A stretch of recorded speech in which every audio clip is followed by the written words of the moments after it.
And we're back with the first reaction to a Knight of the Seven Kingdom trailer. I'm here with Mr. Tracicus, the Explainicus. Trey, we just watched it. What did you think about the trailer? The final trailer, by the way? Final trailer before it comes out in January 18th. Oh my gosh. It looks good. It looks good. There's a lot of stuff that we've seen already, but they have like a couple little extra scenes. It's looking a little goofy. There's a little extra goofy points in it. It's looking more comedic than I thought it was going to be, which is an interesting route. This is something that I've told Preston about House of the Dragon, but we kind of need that comedy from Game of Thrones. Granted, I don't know how it'll land here, but Game of Thrones was a bit more humorous every now and then than House of the Dragon was. House of the Dragon has almost no jokes to it. No character like Bronn who makes a quip, or Tyrion who makes a quip here and there. I still remember that one quote from Tyrion where the Mountain Clans find him and they say, "How do you wish to die, Tyrion, son of Tywin? At the ripe old age of 80? With my belly full of wine and a girl's mouth around my cock?" Like, there's no moment like that in House of the Dragon. I think of the Hound and Arya. What the fuck is a lami? There's nothing like that in House of the Dragon. It's not a humorous show. It's very dreary, very depressing. It's very serious. Like, it has the tone of like The Crown. If you ever seen The Crown on like Netflix, where it's like, oh, everything's so serious. Yeah, it's that's the one thing I was worried about, but it seems like they're injecting that back in here. What I'm also very happy to hear, though it probably won't matter at the end of the day, at least not to casuals, is what Ira Parker said in regards to making of the show. Did you hear about this, where he said he made this for George? Okay. All right. He made it. You didn't hear about this? Well, that is like in a way very explicitly an attack on Hot D and Condal, right? Like there's no other way to interpret that, but like, yeah, I'm not going to do what they did. Yeah, let's see this. So I'll read it out loud. This is what Ira Parker said on making of season 1. They say when you're writing that you should not want to please everybody, that you shouldn't write for the audience, that you should pick one person and write for them. I did this season for George. The fact that he's happy makes me very happy. Hopefully this extends to other people. Okay. He definitely needs that right now. But also at the same time, my one worry has always been, especially with them adapting this, is there are no dragons. There's no Iron Throne. There's no Starks or Lannisters. This is a standalone story. Okay. Will the audience come back for that? Will the casuals, who always outnumber us at least 50-1, the series, the franchise lives and dies on their back. Will they like this as much as they like Game of Thrones or House of the Dragon initially? It's a good question. I don't know. Like, that's the thing, is we're not casuals. Like, and we're not even like really like casual like audience in general. Like, we're willing to watch something like Pluribus or something, that's like a character-driven show, like actor-driven show. Like, the average person, I don't even know if they like watching that, like they're watching, what does the average person watch? Young Sheldon. I don't know, what does the average person watch? Because the strength, so you think Duncan Egg is very strong. It's a very strong, fun, character-driven story. It's a very simple story. And it's really going to depend on the actors and the chemistry between Egg and Dunk, right? Like, that's what it's, the strength of the show will live or die on, like, how likable Dunk is, how likable Egg is, how much we're rooting for them. So that's a lot of weight to put on. And yeah, you're right. I don't know, because you're right, there's no battles. There's no big battles. Like, we have the joust. Like, you and Preston have talked about this, where there's really not too many like points in like in Dunk and Egg to like latch onto, like the tournament, and then the dagger scene, and that's it. Like, they're trying to make more with like having the big puppet dragon, right? And then they're probably gonna have some sub fights, right? They're gonna have like a little jousting thing before the trial by 7. I'm with you, Carmine, where I'm like, I'm not sure how the audience will react to this at all. So, well, I like the trailer. I like the trailer too. I like the trailer. It looked good. The jousting scenes, the little we did see, that looked fucking cool as hell.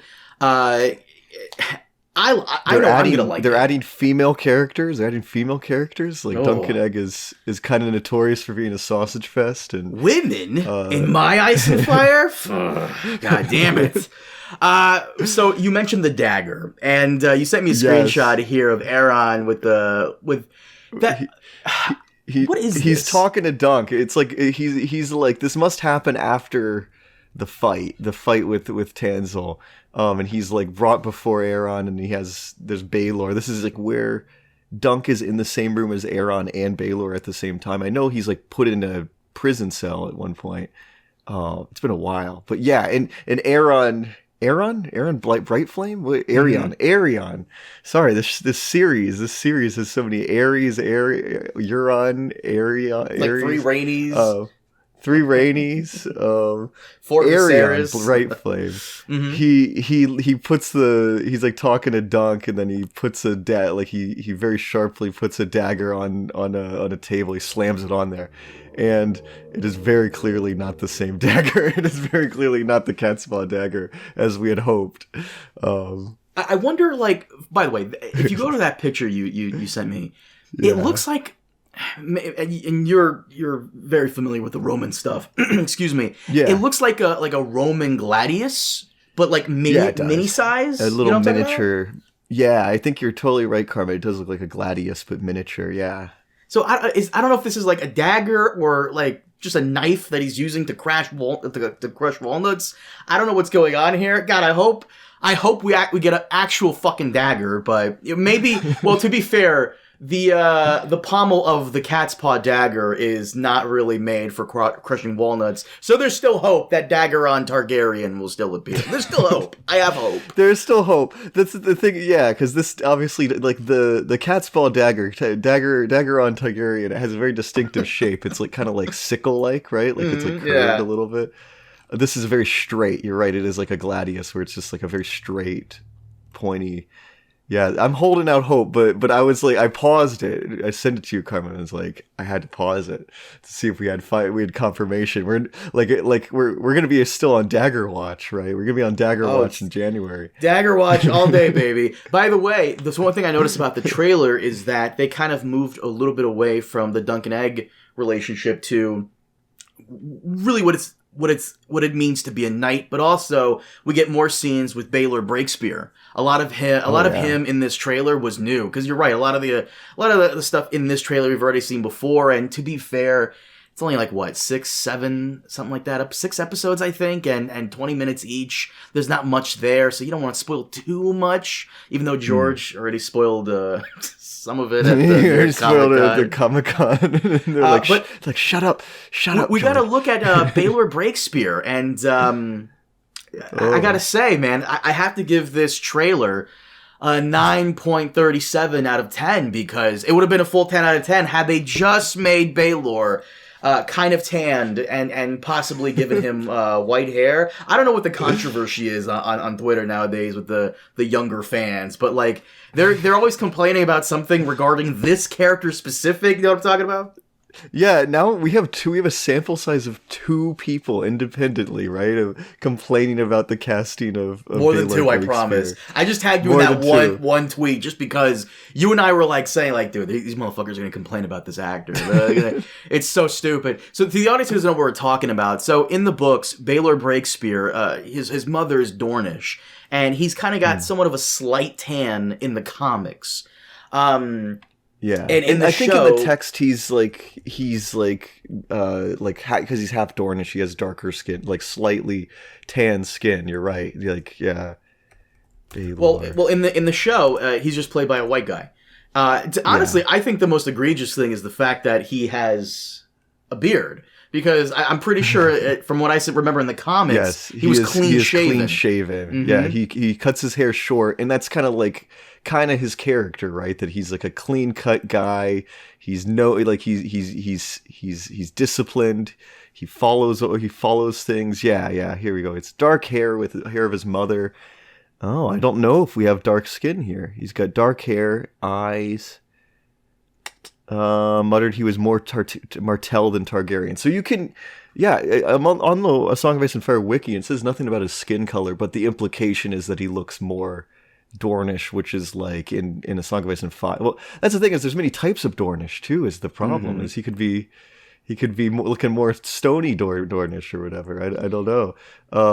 It truly is the horseshoe theory. Personally, I don't care. I'm not having a checklist of things I need to enjoy the show. If the entire show was just like all just Asian or Indian or whoever the fuck, I would still enjoy the show regardless. I'm not really looking for a checklist of ethnicities that I need to enjoy. You know, it really is the horseshoe theory, because if you think about it. It's crazy because, again, like, you're right that this is a character that is a very, like, because I still remember the first one where like, they're like, wow, they removed a person of color from the story. I am so heartbroken. He was such an inspiration. Like, the person was literally talking about how, like, Baelor Breakspear is such an inspirational character to them, or, like, that they're their favorite character, or something like that. Yeah, so, no, that's and you go back to the text, you go back to Duncan Egg, and you're like, this character had, like 5 sentences of dialogue, like, you know, like he's in 2 scenes. Like, I think there's the scene where he's talking to Dunk one-on-one, and then there's the battle, and then there's the very, very short post-battle, you know, like he is barely a character. Like he is more like Nimble Dick. Nimble Dick is more of a character than like Cleos Frey is more of a character than Baelor Breakspear. Like I would believe somebody's like Nimble Dick. I have an attachment to Nimble Dick more than I would believe somebody is like I have an attachment to Baelor Breakspear. Like, you know, like it's so silly when you think of it like that, where it's just like this is somebody making up something to get upset about. Like that, like you care about this much about this random character, really? I doubt that. I really doubt that. To be fair, though, the one thing I will say is that because casuals, even though we've had characters like Jon Snow, who in the show they confirm that his father was Targaryen, his mother was Stark, however, he has black hair. Even though we've seen that, I don't think casuals really care or will remember this. And I feel as though one thing I think they should have done, from what I'm seeing here in the trailer, is make it more clear that Baelor is a Targaryen. I'm not saying exactly give him white hair or anything like that, but I would like to see some sigil on him, because it's quite clear. Because have you seen the promotional photos of Maekar? Yes, and he looks like a carbon copy of like the art, like the book, the comic book or whatever. Like he looks exactly like the Maekar is just like, whoa, that is just straight up him. You know, he looks like very Targaryen-esque. Bright Flame, very Targaryen-esque. Baelor Breakspear, again, I know his mother is Dornish, and you know he's supposed to be that one guy that, you know, a cut away from them, sure. But I was also kind of hoping, again, for the casuals, that they would give him something on his outfit that signifies that he is part of this house. This trailer mostly focused on him. Egg was not a major focus on this. It was mostly on him and a Dunk trying to be a knight. You know, are there no true knights among you? Which I think he nailed it. He said the line. Yeah. He said the line, bro. Like, this. And here's the thing, though. I won't say this to the audience, and I'm going to remind you if you don't remember, but someone who knows a guy that was in the production said that scene was cool until something happens to kind of ruin it. Now... And you are right, Carmine, that the trailer kind of supports that slightly. Like, the trailer kind of has that tone. They cut it out. They cut it out. So we'll see if it actually happens. I pray to God. I pray to God they cut that part out, because it's so fucking stupid. To the people who are confused, like, what are you talking about? I promised the person who told me that I wouldn't say anything, but... when that episode drops, come back and ask me about it, or I'll just tell you guys. Because there's supposed to be something that happens in that moment where he says, are there no true knights among you? That's supposed to just kind of be very comedic. I'll just leave it at that. And I hope it doesn't happen. Seeing this trailer, there definitely is a way more comedic tone than I was expecting. Like, I know I said that already, but like Dunk... getting lost on his way out. Like he's like, oh, it's this way. And then him kind of having a little banter with the women where he's like, I'm not sad. Like I will say I'm a little worried if they're trying to make it too funny, because Dunk and Egg is a somewhat funny, like it is a funny book. Like the humor kind of comes from Dunk being really stupid. Like Dunk is pretty dumb. And like people roast him and Egg roasts him. But I would worry that they're gonna make it too farcical. Like I do worry, because I think of like Game of Thrones, like kind of late Game of Thrones, where it's like Tyrion talking to Missandei and Grey Worm or whatever, and they're talking about the donkey joke or something, the ass covered in honey or something. I'm like worried that they're gonna, because also Dunk and Egg can be very serious at times. Like there's some very serious stuff being said about like what it means to be a good person and be a good man and sticking up for what's right and stuff, and like in like the inequality of their world, like that this is a world that is really classist and stuff. Like I would hope that they don't shy away from that too. Like they know that the humor has a time and a place. And what you told me about that thing, I'm like, ooh, do they know when to hold back on the humor? So we'll see. We'll see what happens. But no, the trailer looked fine. Again, this is something I kind of wanted to cover a while back, but Ira Parker said he made this for George. He showed it to George. George fucking loves it, even though we have there's a video that Preston and I did 5 years ago, maybe 6, where George outright said he didn't want them to cover Dunk and Egg. It was actually a blog post. I do remember this. Yeah, I do remember this. Yeah, so... like, you can cover everything except Dunk and Egg. He's like, don't cover Dunk and Egg. So I don't know what changed his mind, especially after the shit that happened with Ryan Condal. Money, I mean, it's... a search for more money. It's Mr. Krabs. It's like, you ever see you're a little bit older than me. You ever watch the SpongeBob? He's like, what, Mr. Krabs, what compelled you to make a second Krusty Krab? He's like, well, money. But you know, overall, I thought the trailer was actually pretty freaking good. I'm excited, but again, my one worry is that the casuals, they won't come back to it. From what I hear behind the scenes, because people who have connections behind the scenes, they come to me and they tell me shit. From what I hear behind the scenes, HBO doesn't have too much of they don't have too much confidence in this. And again, I don't blame them. Really? Because most of the excitement from Game of Thrones comes from like the big spectacle, and this is not a big spectacle. This is a smaller, contained story. I mean, there never is. Like with the Dunk and Egg stories, there never is a big spectacle in any of them. Like all of them, like end with like two guys fighting one-on-one. It's interesting, and you can kind of tell that the budget's smaller in this than Hot D. I think that's that's the only reason why they did it, because they're not spending too much money on this.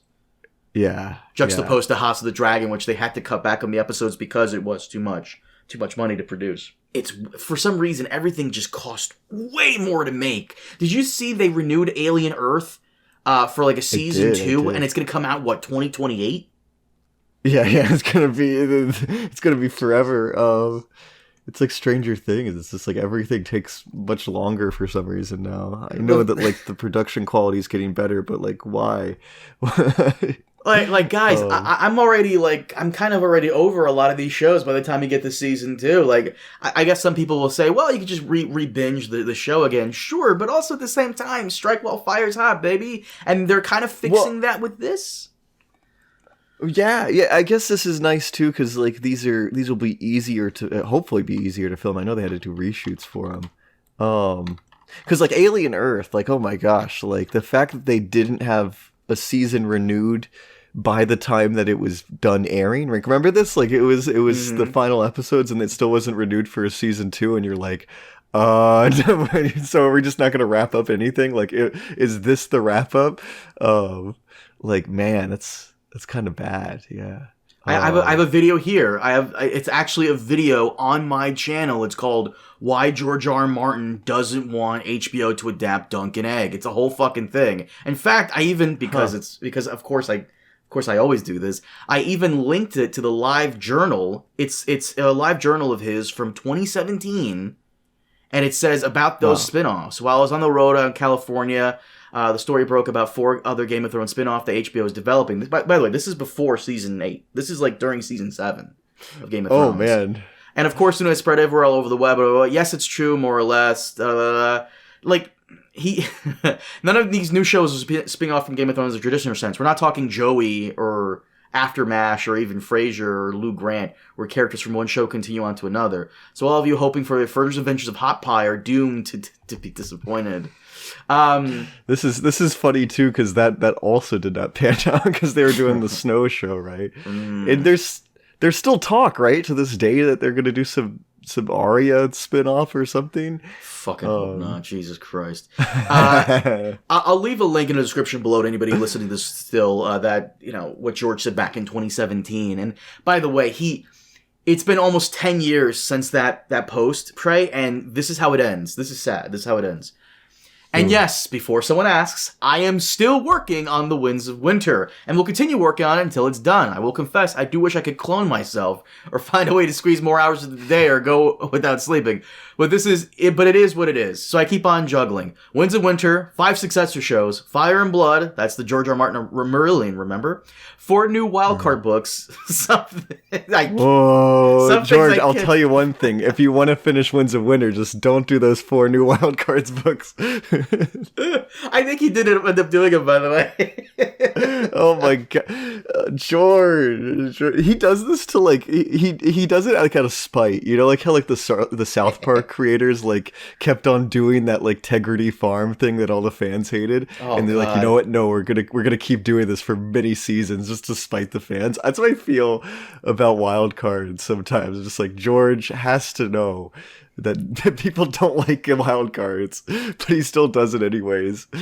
Gosh, well, again, this is what he said back in 2017. We're not doing Dunk and Egg. Eventually, sure, I'd love that, and so would many of you. But I've only written and published 3 novellas to date, and then there are at least 7 or 8 or 10 more I want to write. Jesus. We all know how slow I am and how fast a television show can move. I don't want a repeat of what happened with Game of Thrones itself, where the show gets ahead of the books. When that day comes, that I finish telling all the tales of Dunk and Egg, then we'll do a TV show about them. But that day is still long ways off. I said this in a most recent video, but in the last 90 days, 90 days from when he left Iceland, in 90 days, he went to 4 cons. Okay, he went to Worldcon where someone yelled at him. He went to Bubonic Con. Then he went to Comic Con. Then he went to Icelandic Con. And all that time, no news on anything he's working on. I thought New York Comic Con would have been a phenomenal time to announce a new Dunk and Egg story. Something. Yeah, why not? Why not? Village Hero? Apparently Village Hero is probably done. Yeah, apparently Village Hero is almost done, or he's talked about it for a while. And then She-Wolves, it seems like he has a pretty good idea of what's going to happen in it. Why not just people are hungry for anything at this point, except wild cards. so George, why not just bang out? And you're right, that would have been great. He announces at Comic-Con New York with that giant auditorium full of people, and he announces it there, and the audience cheers. How cool that would have been, and probably how big of a boost that would be to him. But just nothing. And that's the thing, is he's going to all these cons. Does he? I know maybe he just likes to.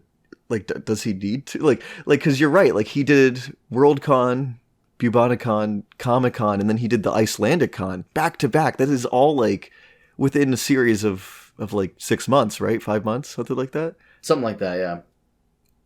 Why? Why just do one? If you're be a disciplined person. I know people are gonna hate me for judging George here, and it's very rich for me to say this, but it's come on, you can't just be traveling for 5 months straight, and right? You have to work. I know this is technically his work, and he's promoting, but as a writer, right? How much are you writing in between? Let me see here, because I did the video on because he doesn't write on the road. Let's be okay. This is the thing we know about George. George has a desktop setup with WordStar or WordPerfect on it that cannot be moved. He doesn't have a laptop or anything. So when he's not home, he's not working. Period. Like we know this. True.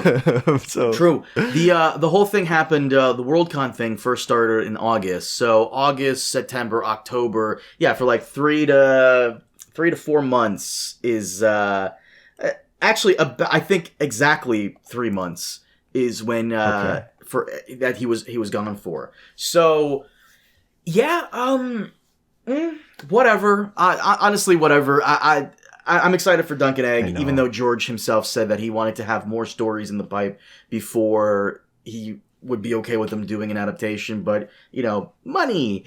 So, whatever. Like, we'll see what happens. Honestly, the community right now needs it because there's been nothing really to be happy about. Dunk and Egg, of course, we're all happy about that. But in regards to anything new or anything like, that were supposed to re-release and it was supposed to be a slam dunk and it wasn't. So I went to Barnes and Noble for a gift recently and I saw it in the flesh, Carmine. Did you buy it? No, I did buy it. Why would I buy it? Did you buy it? Did you open it up and spit on it? I did open it up, and I will say, in the guy's defense, the paintings don't look as bad in the physical print. Sure. But at the same time, and maybe it's because you can't see it up close. Yes, they still are dog shit paintings. Maybe it's because you can't see them up close or the picture's cropping things. Mm-hmm. It still looks bad. It still looks really shitty. Oh my god, yeah. Fucking slam dunk. Slam fucking dunk. Anyways, Dunk and Egg. Trailer looked good. George said he was happy with it. I'm happy with it. And they're not committing the cardinal sin that they are doing with every other show on TV nowadays. Dunk and Egg will premiere in 2026, and then in 2027 we'll have season 2, and then in 2029, I think it was, we'll have season 3 because 2028 will be Hot D season 4. So they're doing them as fast as they can. They just finished filming it a couple months back, and again, like, they're going back to back with the filming, which, perfect. I'm just really curious as to what's going to happen to Dunk and Egg post season 3. Is it going to be an original story? Because that's happened before. I've told Preston about Handmaid's Tale. Handmaid's Tale, when that was coming out still, there was only one book. But they kept doing a season 2 and 3 and 4, and I thought season 2 was great. Completely original. I thought season 2 Handmaid's Tale was the best one. Was the best one they did. And, so who knows? Who knows what they're going to do? Hopefully they'll bring in... Season 3 is 2028 or 29? So 2026 is Hot D season 3 and Dunk and Egg season 1. Then that's 2026. 2027 is Dunk and Egg season 2. And then I believe 2028 is Hot D season 4. Then 2029, I think, is Dunk and Egg season 3. Okay. If George is motivated, he could probably release an extra story or two in between that. But then again, who knows? That's a bit of time. That is. Well, it depends. Is there some con that needs to be going to so he can tell us all about him growing up in New Jersey? Dude, even people who love George, who are like fucking diehard George fans, even they went and they were complaining like, yeah, it was cool to see George again, but I've heard these stories before. Yeah. It's pretty repetitive. Like, yeah, you're right. He doesn't really give anything, because like he really didn't even give much insight into Dunk and Egg. Like he was like, oh, like I wanted him to be like, well, Dunk as a character was inspired by this person or influenced by this person that I met in my life or something like that. No, we get the kind of the same thing that he was working like, because he gave the Game of Thrones explanation, right? That's like he was working on Avalon and then he worked on Game of Thrones. And then, it's weird. He's telling the same stories. Dang. And it's funny because Preston's going back now and going through all those old, like, So Spake Martins, and, like, George will just offer up new information just like that, like crazy in 2004 or something. He'll be like, the Golden Company. Like, he'll tell people at the Golden Company at, like, a con and talk about, like Maylee's the Monstrous and stuff. Just, it's like, whoa, he used to be that candid about like his worlds and stuff. Like, that's crazy. Well, this is the meme about George, that he's more focused on writing backstory than the main story. So We'll But now see. he doesn't even talk about backstory. Now, if he really wanted to at these cons, like people would eat that shit up if he was talking about like what's his name? Danes the Dreamer was born in 280. Like he should be telling. Like I think people would enjoy that type of stuff too. But you're right that he just talks about like being at the first Comic-Con and meeting these sci-fi writers that the audience doesn't know, like the audience probably won't find that too interesting. So like, I don't know. He wants to talk about the stuff. I'm too hard on George. The people are gonna roast me in this video. I'm too tough on him. All we're doing is pointing out that the motherfucker said he didn't want to write. He didn't want them to adapt Dunk and Egg, and they're adapting Dunk and Egg, and like he's got time to write a couple more stories. We'll see what happens. Yeah. We'll see what happens. Trey, do you mind if we wrap it up here? Yeah, no problem. Guys, thank you so much for joining us. As always, we'll see you all next time. Have a good one.